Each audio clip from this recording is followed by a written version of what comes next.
Hello, Packers fans. Welcome into Phoenix, Arizona, the side of the NFL owners' meetings where a lot's going on. You know all about it. Aaron Rodgers, Jets, Packers. Lay of the land, Pete. First of all, it is every bit as warm as it looks on the screen. Not that there's ever a bad time to go to Phoenix, but this is definitely the right time. And the trade talk is getting heated up as well. The Jets, Robert Saleh, and Joe Douglas both spoke already today.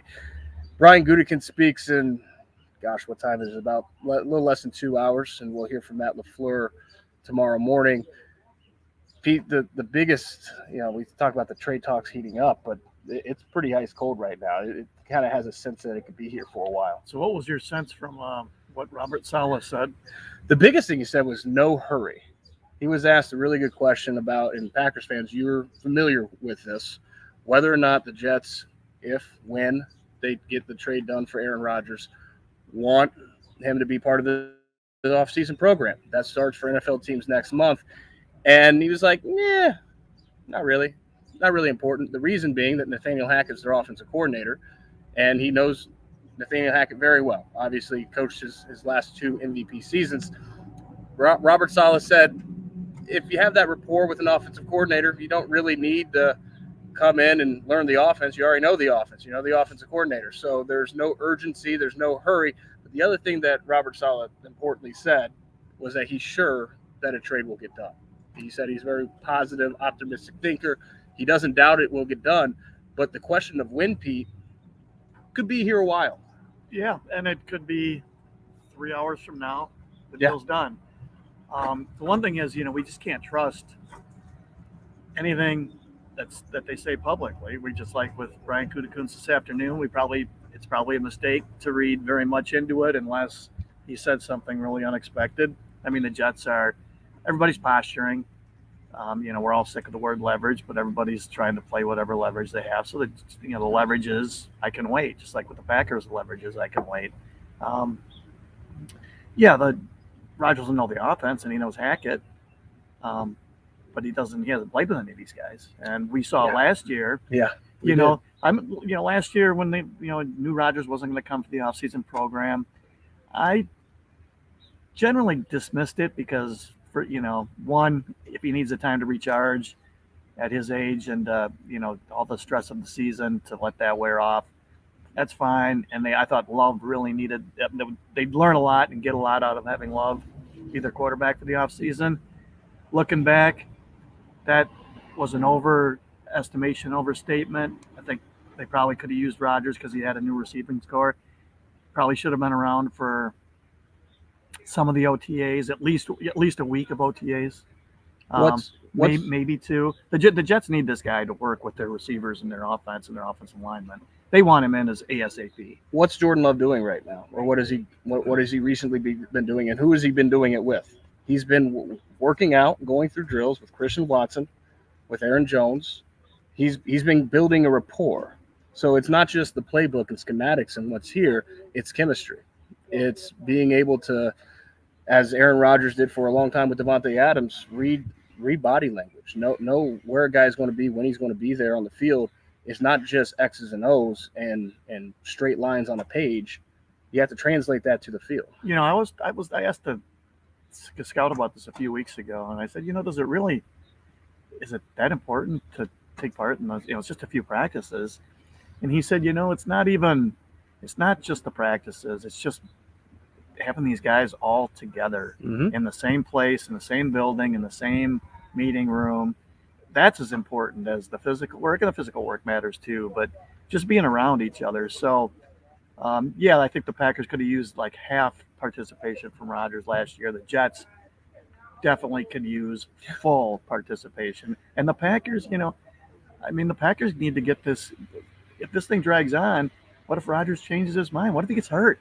He could always change his mind. What if he gets hurt working out, and so the Jets won't trade for him? They cannot. That $59 million guaranteed. That's an absolute guarantee. They have to pay him that no matter what, as long as he shows up. They cannot get stuck with that contract. That would be an absolute catastrophe. So both of these, and the Jets they've made. This is their guy. They need this to happen. Both of these, I don't think either side has much of a leverage advantage. That's my take. But they're both trying. Oh yeah. with all their urgency to create leverage. And that's the backdrop of this. The Jets badly need Aaron Rodgers to participate in their offseason program. I think that we can both agree on that. Why would Robert Saleh say, there's no hurry? Yeah. There's no urgency. It's leverage. Yeah, that's what he needs. And this posturing, it's kind of funny because it's not like the Packers can't figure out that the Jets really, really want him there for the offseason. Of course the Packers know that. And it's not like the Jets don't know that the Packers have to get rid of that contract sooner or later. I mean, push comes to shove, the Packers are probably a little more able to wait, but man, I wouldn't want to go past the draft, and I mean, too many things could happen to scuttle the deal, and then you're stuck with the contract. I'll be surprised if it doesn't happen before the draft. Not saying, I mean, maybe it won't, but I'd be surprised if it doesn't. Who knows? Like I said, maybe 2 hours from now, news breaks that the deal's done, or tomorrow, or Wednesday. They're all here, so. And I talked to some people who saw Gutekunst and coming out of a general manager's meeting, and like 10 feet behind him was Joe Douglas. And the NFL, the annual GM's photo. Yeah. Joe Douglas standing right behind Brian Gutekunst. Let's pivot to what Brian Gutekunst, Packers side of this, might have to say today. Jeffrey wants to know, what's your best guess as to what Goody says today about Rodgers' trade negotiations? My best guess, Jeffrey, is a whole lot of nothing. We're going to try like hell to make that not happen, but a whole lot of nothing. Yeah, you're more optimistic than me? No, I mean, they're not going to want to do anything, because the more you say, the more you have a chance to upset somebody somewhere involved in this. So they're going to try to do as little damage as possible. I mean, I was going to say, Joe Douglas came out and said, we're not going after Lamar Jackson. That would be disingenuous to do it, because we're not, he's a great player, but we're, they're already committed to what they're doing. And so you could argue, well, God, you just gave away leverage. Well, they could change their mind tomorrow too. So what the public comments just have limited value. What's the one thing you want to, if we're in this perfect world where Brian Gutekunst says, when you give him truth serum, just open up. Tell us your biggest and deepest secrets. What's the one thing that you would like to know? Do you have to have the Jets' first round pick this year free and clear? Like, not a flip flop of 13 and 15, but do you have to have that 13th pick as yours, plus you get to keep 15? Is that a must?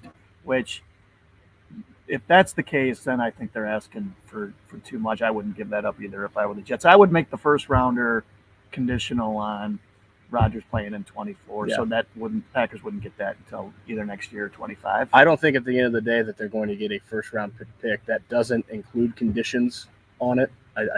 But why not ask that right now? Because there's no deadline. Yeah. There's no reason not to ask for the moon. And if you don't get the moon, what's the saying, Peter? You take the stratosphere. I was going to say you land among the stars, but either way, why not ask that right now? There's no reason not to. So, yeah, it's going to be a hard asking price now, and then when deadlines approach, and the draft is the first, but it's likely to change. And like Robert Saleh said, he's very sure something's going to work out. And Antoine wants to know, at 39, not knowing how many years he'll play, is Rodgers really worth a first round pick? Well, I think that's a great, like, when all this started in the off season, because you got to take into account that contract. The Jets, I think rightly, think that they should give up less because they're taking this huge contract off the Packers' hands. And so I get it when the off season started, and right before I called some scouts, I went into these calls I called 4 scouts. What do you think they get? My thought was 2 2s. And all the scouts said a 1, and then 3 of them said a 1+, anywhere from 2 to 4, depending on which guy it was. So I don't think it's a given, but, the Jets do want this guy bad enough. I think my guess is the Packers end up with a 1, but it's not till, 24 or 25, assuming Rodgers plays at least 2 years for him. And you know why the asking price, while very possibly high right now, is likely to change? Because what do the Packers not want? Aaron Rodgers. Yeah, and they, there's mutual interest here. The Jets want Aaron Rodgers. The Packers don't. That's usually how things get done. Oh yeah, and I get it for like next year a 1. Jets are they'll be good. With Rodgers as a quarterback, they got a really good team. They got a lot of talent. So you're talking picking in the 20s, very possibly the late 20s. If everything just goes ridiculously well, you're in the 30s for that first round pick. And that 13th pick, that's really high. Was Rashawn Gary, was he 12 or 13? He was one I of think those. he was 12. He was 12. So. That's a good high pick. Find the Jets. I mean, one of the scenarios that I've been wondering about is maybe a small part of the deal is you flip flop 13 and 15. Mm-hmm. Which is about a 4th round pick. Say it's somewhere in that vicinity on the point system. Yeah. Michael, good question from Michael, wants to know: do you think Green Bay would agree to all of the Jets' 2nd round picks? They obviously just got another 2nd round pick for trading Elijah Moore. Is that enough? Like when so that like happened, 42 and 43, I think it is. Yeah, does that back sound to right? back. Those are that's premium. That's a good landscape there. So one of the things I asked one of those scouts is which is more valuable, a 1 or 2 2s, and he said a 1. Oh yeah, there's no question. So, but again, I go back to I don't think this trade happens without at least a condition on any 1st round pick, and I wouldn't be surprised if there was no 1st round pick because the Packers they want to move forward with Jordan Love. The Jets know that. I'm thinking this is like we're all just taking wild guesses. The deal could be announced in 2 hours, and it's both of those. Wouldn't that be something? Both of those 2s are the Packers.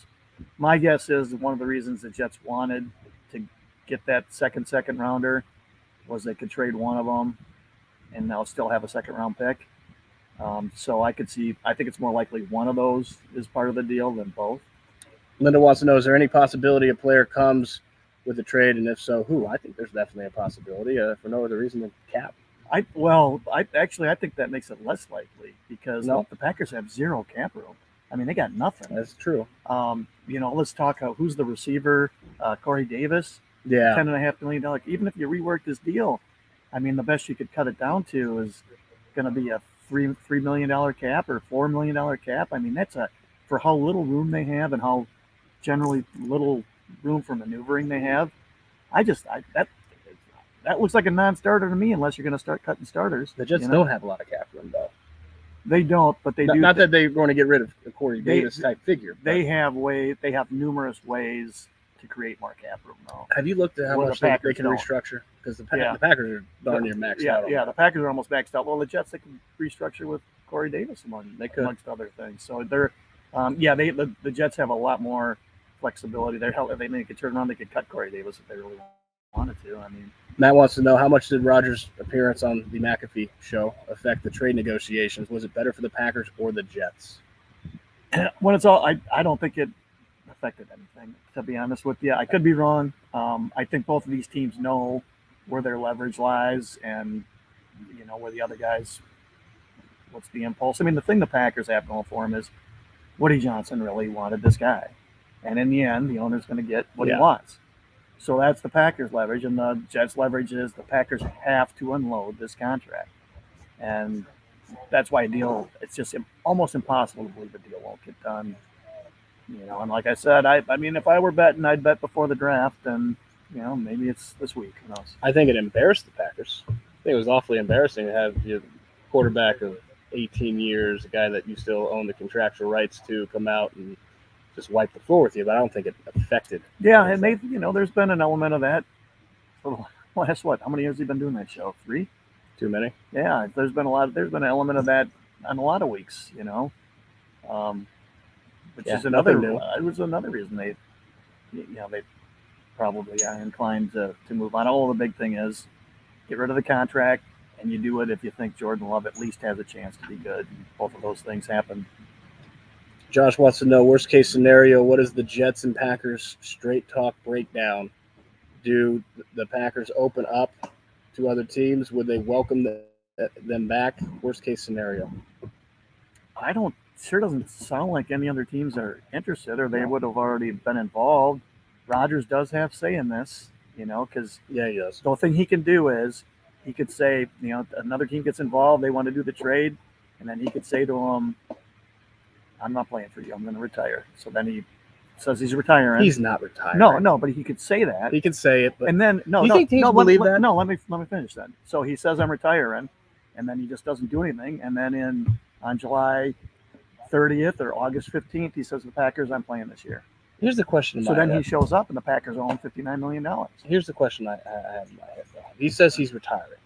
You think teams actually believe that? Because nobody thinks he's retiring. No, but it would just be like you heard the reasoning there. He could force himself onto the Packers because when he says in July, or if he says August 20th, I'm coming.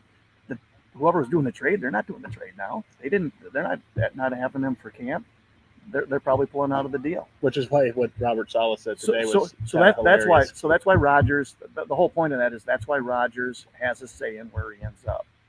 So it sure seems like, I mean, you never know. There could be somebody that comes into this out of the blue. Worst case scenario is Rodgers gets hurt before they get a deal done, and the Jets say, well, he's damaged goods now. We don't want him.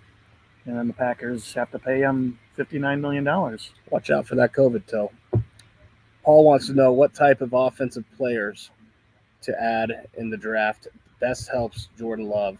Wide receivers, Flowers, type of tight end, maybe a running back. Well, running back's one position I can tell you they're not going to draft certainly high. I mean, a third running back late in the draft, maybe, but that's a young quarterback's best friend is Aaron Jones and A.J. Dillon. So they got to have a tight end, though, Pete. I mean, they do.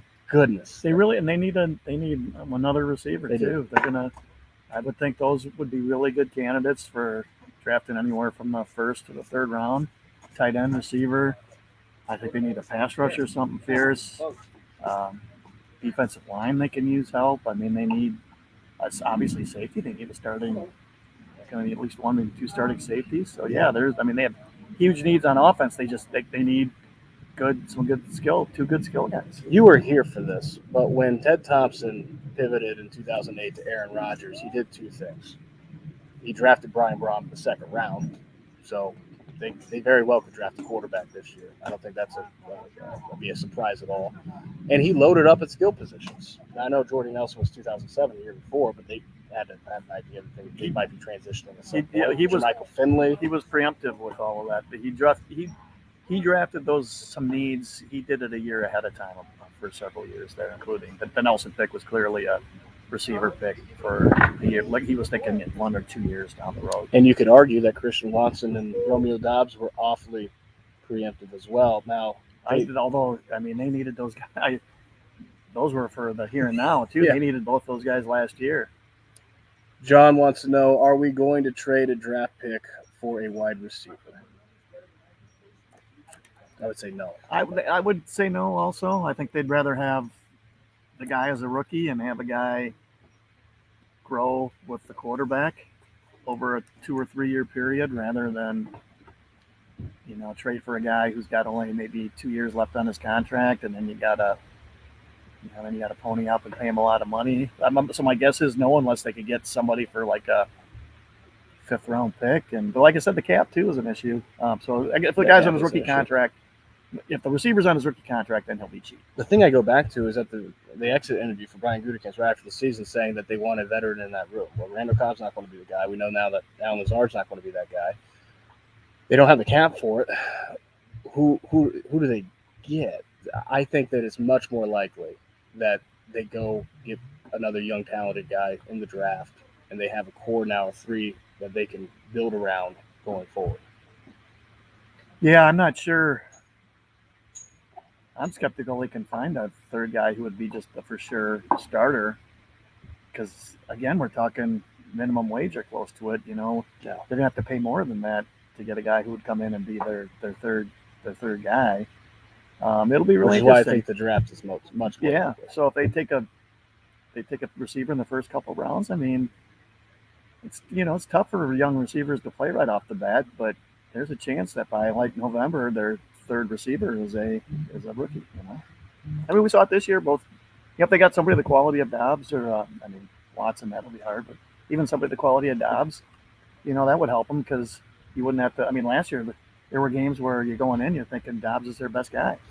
I think why it's important, if Brian Gutekunst has learned nothing else about the receiver position post Devontae Adams trade, it's that you can't leave that cupboard bare. You've got to continue to stock that cupboard for your quarterback. So I would think that's, while tight end is a much bigger need, I would think receiver is certainly an area they'll look. Matt wants to know, will they stick with Danny Etling as QB2 or draft a QB or sign a free agent? So here's an interesting thing. Sean McDermott was talking about having a young quarterback, and he was basically saying Josh Allen's old enough now where he doesn't need a veteran. But he said, I thought he put it great. The quarterback, it's such a unique position, and you go into the meeting room, and there's only like 3 people in there. And, if things go bad for a couple of weeks, he said that can be a really lonely place. And it's really good for a very young quarterback to have a guy who's played a bunch of years you can say, hey, look, it's going to be okay. This, and this. Just a guy to guide him through it. Mm-hmm. There's really something to be said for that. Now, they didn't do that for Rodgers because I think Brom and Flynn were their 2 and 3. So they had 2 rookie quarterbacks and a first-year starter. I would think that they would want to get, even if the guy is just a minimum wage guy, a veteran quarterback who's been in the league for at least 4 or 5 years, and if it's 10 years better, just as a guy to have in the meeting room to help this guy. Here's the other part of that. Jordan Love could get hurt, and you want a guy that, have an idea that can play in the league, whether that's 2 weeks, whether that's half the season. You want to backup quarterbacks like vice president. You're 1 heartbeat away. So I would think that in all likelihood they go veteran, but the question is who. Yeah, I would guess it'll be a minimum wage or damn near minimum wage guy. So we're not talking, a guy anybody other teams want. It'll be somebody who's just been around. It's like having another coach in the room, except the guy's a player, not a coach. So, it's just better to have it some messages to come from players rather than coaches. Excellent clipboard holder. Put that on the job resume. Nick wants to know, it's Gutekunst we are talking about here. No matter how bad we need offense, he will probably draft defense first round. And Nick, I'm sure that you'll just be pom-pomming the hell out of that, right? You'll be very, very excited for another defensive first round pick. The thing is, I still think, and I might be the only person walking the planet that thinks this, I think pass rusher is their biggest need. Because I don't think you can play really good defense in this league unless it's his fault. He said it. Unless you have a really good pass rush. Now, is there a rusher worth taking when they pick at 15? That sounds really debatable and maybe unlikely, but you never know. The guy from Iowa might be there. The guy from Georgia who ran the ridiculous 40 time, he might be there. So I don't know. I don't know if he would actually do it or not, but man, this game, pass rushers win games. I would be really tempted to take one if there was somebody you really like there. Pete, you know how much I hate playing devil's advocate with you. And for the record, I'm not saying you're wrong, because pass rushers win games in this league. You cannot ever have enough. But if you're transitioning to a first-year starting quarterback and you want to make life as good for him as possible, how does a pass rusher facilitate that more than having an actual tight end on the roster? It doesn't. You would do that only if you felt really good about getting receiver slash tight end or both with your next 2 picks after that. Like if it's shaky, because this is a deeper drafted tight end, right? Like legit guys. But if they're out of reach when you're picking in the second round, it's where maybe if you're picking at 42, maybe you have a crack at one of those guys if you get that as part of the deal. That's the thing always with the draft. When does the position runs happen? Yeah. And every year, every GM has to be attuned to that with their roster needs. When are the runs likely to happen? If they go pass rush at 15, or if you get a pick swap or something, get that 13th pick, and he turns into Rashawn Gary, it's a hell of a pick. No issue with that at all. I could very well see them, though, going offense early, because you want to make Jordan Love's life as easy as possible. And they got a lot of work to do to be able to do that from the skill position. They got the offensive line. They've got the running back. They've got to get more skilled players. There's that school of thought that I've seen. You've probably seen it too, and I can't say I 100% disagree with it. Is this could easily be Bakhtiari's last season. Mm-hmm. So, or right tackle too. So offensive line. So do you take a tackle? You don't get to pick up there very often, and those are lower risk picks generally. Taking an offensive lineman, not taking a tackle up there. Because whatever they do in the draft this year, they're not thinking just like if it were Rodgers, they'd be thinking mostly about this upcoming season if Rodgers was still their quarterback. But with Love, Yeah. they're thinking a couple years down There's the a window. road.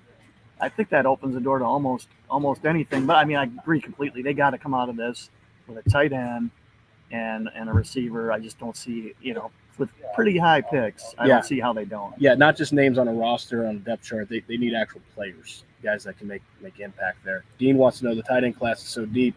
Do you see Gutekunst possibly doubling down on a tight end in the draft, considering our lack of depth? Yes. That would not shock me at all. Pete, you? I'm drafting one? I'm drafting two. I'm drafting two. Yeah, I would, assume the second one would be round 5 or later, but sure, of course. Yeah, they need tight ends. Let's just put it that way. No it's funny. parameters on that.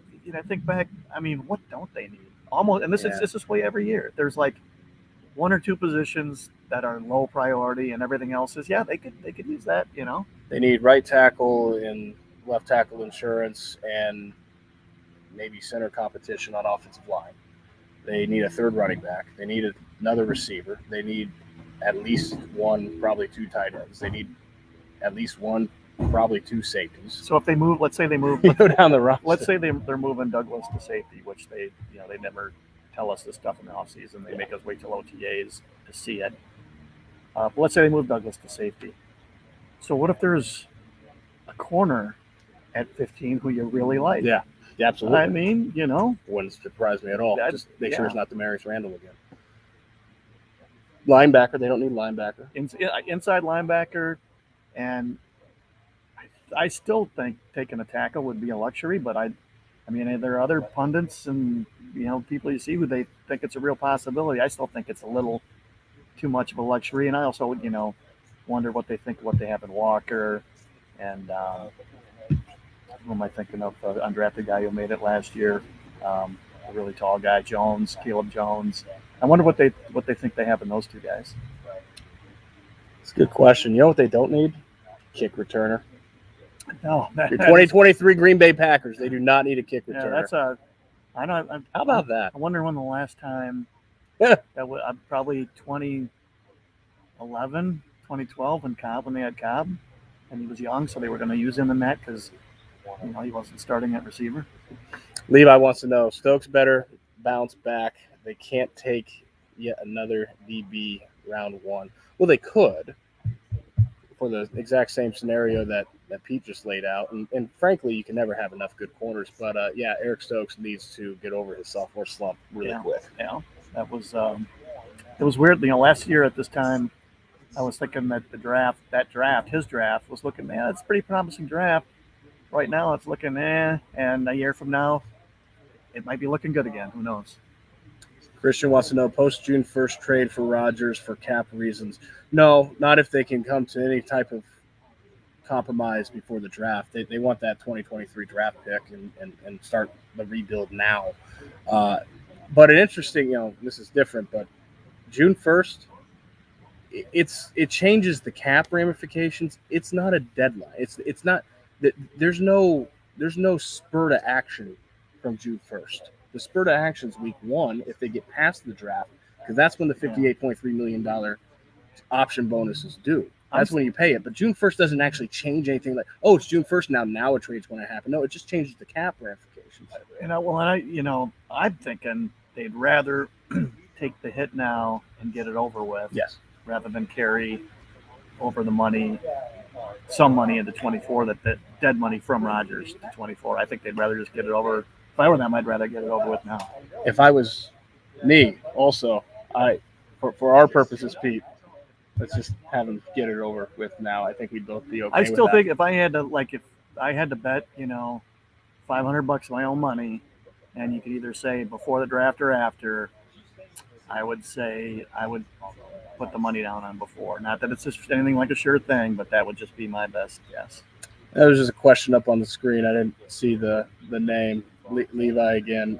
Edge rusher at 15 would be smart. Levi's a fan of yours. I'm with you, Levi. You've got a supporter there, Peter. Maybe he emailed me and told me that's what they should do, and I thought, yeah, you know what, you're right. Oh, so you got the idea from Levi. I did. Okay, good job, Levi. I don't know how a lot of Packers fans would react to that, but Levi No, would be a fan. I don't think Levi's ever emailed me. I don't think, but he's on these all the time. So good to see you, Levi. That's a good place for us to stop. We've got Brian Gutekunst coming up shortly, and we'll see what we can pry out of the Packers GM. Predictions, Yeah. Peter? Well, considering that he just had a sit down with the local media at the combine, the scouting combine, what was that about? A month A ago. month ago. I don't think there'll be a lot new here, but you never know. And, we'll certainly fire a half hour's worth of questions at him. Thank you for everyone for joining along. Sorry if we didn't get to your questions. Pete, might as well try to do this again tomorrow if we have time. We'll get back to you on that, but we really appreciate you guys following along. Make sure you stay to Packers news throughout, not just today, tomorrow, for wall-to-wall coverage. And as you know, the moment something happens, if it's in 2 hours, if it's in 2 months, hopefully more like 2 hours, we'll have it there as well. So until then, he's Pete. I'm Ryan. Take care, everyone.